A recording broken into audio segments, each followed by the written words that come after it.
ایک ٹیک آف کا سال ہوگا، اور یہ جو لوگوں کو مشکلات برداشت کرنی پڑی ہیں 2 سال کے اندر، یہ آہستہ آہستہ کمپنسیٹ ہوگی، اور یہ ایک ہمارے پاس لانگ ٹرم اکانومی کو آگے لے کے جانے کے لیے ایک پلان آئے گا، بجائے اس کے کہ ہم بار بار IMF کے پاس جائیں، بار بار دوسرے ملکوں سے قرضے مانگتے پھریں. تو مشکل اور غیر مقبول فیصلے کیے ہیں وزیر اعظم عمران خان نے، لیکن ان کے ریزلٹس آ رہے ہیں. اچھا، آپ نے اپوزیشن کی بات کی. اپوزیشن ہمیں تقسیم نظر آتی ہے.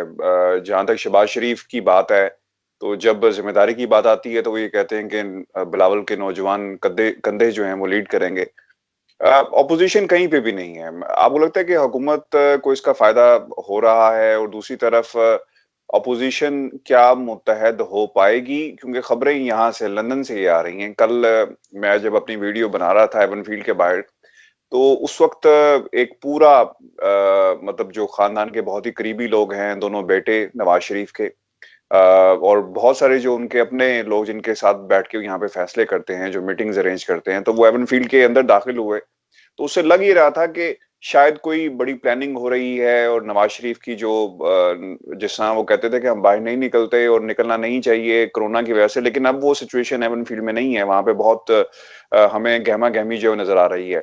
نواز شریف واپس آئیں گے آپ کو لگتا ہے؟ اور اس کا کوئی اثر حکومت پہ پڑے گا؟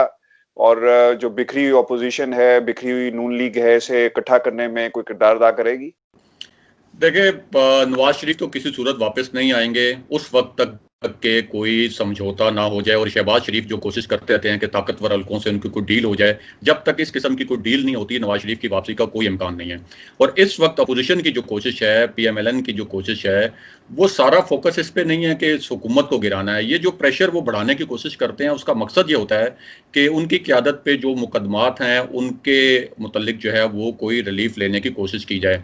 یعنی اب اس وقت کوشش یہ ہے کہ مریم نواز صاحبہ کو کسی طرح سے بیرون ملک جانے کی اجازت ملے. انہوں نے خود بھی کہا تھا کہ ان کو ایسے لگتا ہے کہ جیسے ان کو یہاں یرغمال بنا کے رکھا ہوا ہے، جس سے ان کا ایک انٹینٹ ظاہر ہوتا ہے کہ وہ باہر جانا چاہتی ہیں، لیکن ان کو لگتا ہے کہ وہ یہاں یرغمال بنی ہوئی ہیں. اسی طرح شہباز شریف جو ہیں وہ ان کے اپنے اوپر مقدمات چل رہے ہیں، ان کے صاحبزادے حمزہ شہباز جو ہیں وہ مقدمات بھگت رہے ہیں.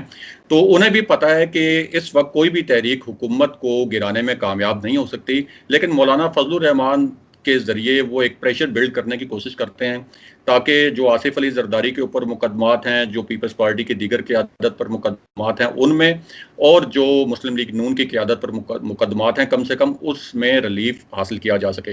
اور ہم نے دیکھا ہے کہ یہ اپنی قیادت کے مقدمات ختم کروانے کے لیے تو احتجاج کی کالز وغیرہ دیتے ہیں، حکومت کو گرانے کے لیے بظاہر کالز تو دیتے ہیں، لیکن جس قسم کی 2 سال میں جیسے ہم نے ذکر کیا اصلاحات کے نتیجے میں عام آدمی کو مشکلات پیش آئیں، اس پہ انہوں نے کوئی عوامی احتجاج کرنے کی کوشش نہیں کی. تو اس کا مطلب ہے کہ ان کی سیاست کا جو محور ہے وہ اس وقت یہی ہے کہ کسی طریقے سے اپنی پارٹی کی جو مشکلات ہیں وہ کم کی جائیں. اور یہ اپوزیشن جو ہے اس کا متحد ہونا، یعنی 1 پوائنٹ ایجنڈے پر، وہ بھی ناممکن ہے، کیونکہ پیپلز پارٹی کی اپنی ایک فلسفی ہے، نون لیگ کی اپنی فلسفی ہے. اور اگر یہ حکومت گر بھی جاتی ہے تو کیا آپ کو لگتا ہے کہ یہ پیپلز پارٹی، PMLN اور مولانا فضل الرحمان اور جو دیگر اپوزیشن جماعتیں ہیں وہ مل کر ایک حکومت بنا سکتی ہیں؟ اور کیا ایسی کوئی حکومت ڈیلیور کر سکتی ہے جس میں اتنے زیادہ اتحادی ہوں اور ان سب اتحادیوں کو اکوموڈیٹ کرنا پڑے؟ ہمیں پتہ ہے کہ جب پیپلز پارٹی حکومت تھی اور اس میں ANP، MQM اور دیگر مولانا فضل الرحمان اور دیگر جماعتیں اتحادی تھیں،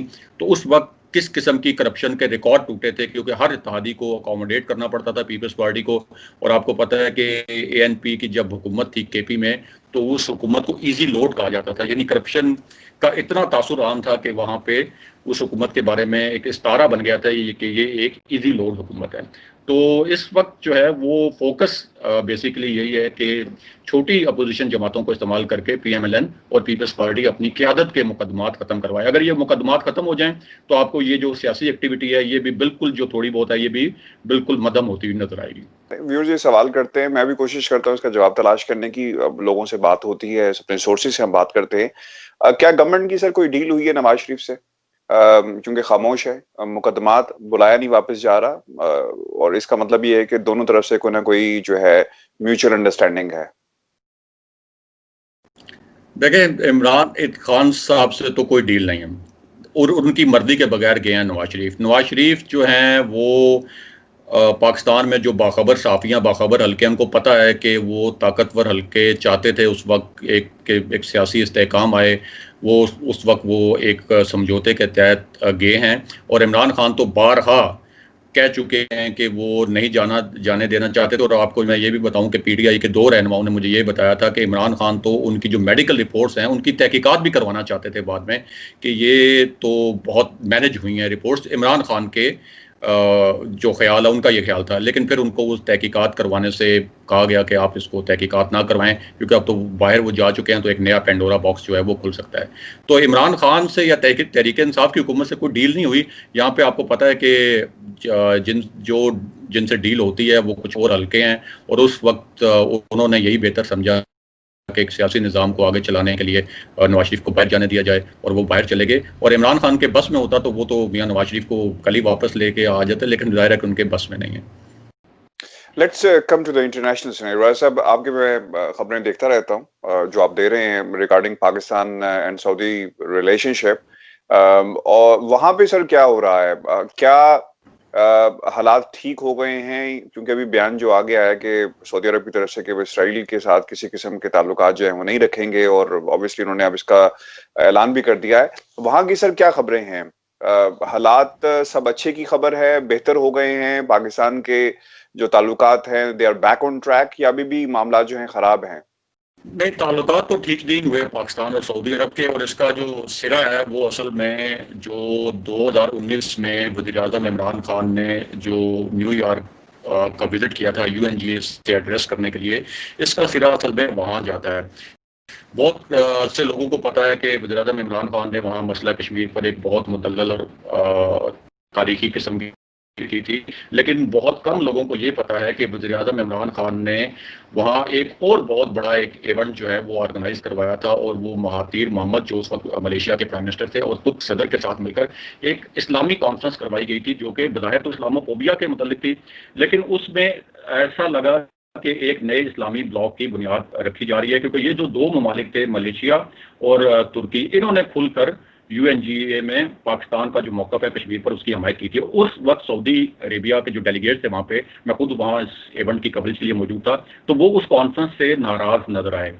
تو وہاں جو پرائم منسٹر کا تو انیشیٹو تھا وہ بہت زبردست تھا کہ مسئلہ کشمیر جو ہے وہ کسی طریقے سے ایک مؤثر طریقے سے اجاگر کرنے کا ایک پلیٹ فارم سامنے آئے، اور اس کے علاوہ مسلمانوں کو جو دیگر مسائل ہیں ان کو بھی مؤثر طریقے سے اجاگر کیا جائے. لیکن سعودیز چونکہ ظاہر ہے کہ OIC کو لیڈ کرتے ہیں، تو انہوں نے اس کو مائنڈ کیا. اس کے بعد ہمیں پتا ہے کہ جو ملیشیا میں سمٹ ہونی تھی وہ بھی پرائم منسٹر عمران خان کا انیشیٹو تھا کہ وہاں پہ ایک سمٹ ہو، اور اس میں ترکی کے صدر ہوں، وزیر اعظم عمران خان ہوں، ایرانی صدر ہوں، لیکن اس کے اوپر بھی ہم سعودیوں کے جو دباؤ تھا اس کی وجہ سے ہم وہاں نہیں گئے تھے. اور ظاہر ہے کہ ہماری معاشی مجبوریاں ہیں، ہم نے ان سے ایک معاشی پیکج لیا ہوا تھا. تو سعودیوں کے لیے کسی طور قابل قبول نہیں ہے کہ پاکستان اور ترکی جو قریب ہوں، کیونکہ پاکستان اور ترکی میں یہ پوٹینشیل ہے، اور وزیر اعظم عمران خان اور ترک صدر میں بھی یہ پوٹینشیل ہے کہ یہ دونوں اسلامی جو ممالک ہیں ان کو لیڈ کر سکتے ہیں، اور پاکستان اور ترکی جو ہے ایک بلاک ایسا بنا سکتے ہیں جو OIC کے پیرالل کھڑا ہو سکتا ہے. تو اس وجہ سے سعودیوں کو اس بات پر ظاہر ہے کہ تشویش ہے، اور ان کی تشویش اپنی جگہ اس لیے بجائے کہ وہ کہتے ہیں کہ پیسے تو ہم آپ کو دیتے ہیں، معاشی امداد ہم آپ کو دیتے ہیں، مالی امداد ہم آپ کو دیتے ہیں، تو آپ ترکی کی جانب کیوں دیکھ رہے ہیں؟ لیکن ہم نے دیکھا کہ وزیر اعظم عمران خان نے بڑے ہی غیر روایتی لیڈرشپ کا بھی ثبوت دیا ہے، بہت جرأت مندانہ فیصلے بھی کیے ہیں. اور ابھی جب ایک پاکستان اور سعودی عرب کی ٹینشن چل رہی تھی تو اس وقت بھی انہوں نے مہاتیر محمد کا شکریہ ادا کرنے کے لیے ایک ٹویٹ کر دیا کہ انہوں نے کشمیر پر بات کی، حالانکہ اس وقت پاکستان اور سعودی عربیہ کی ٹینشن چل رہی تھی.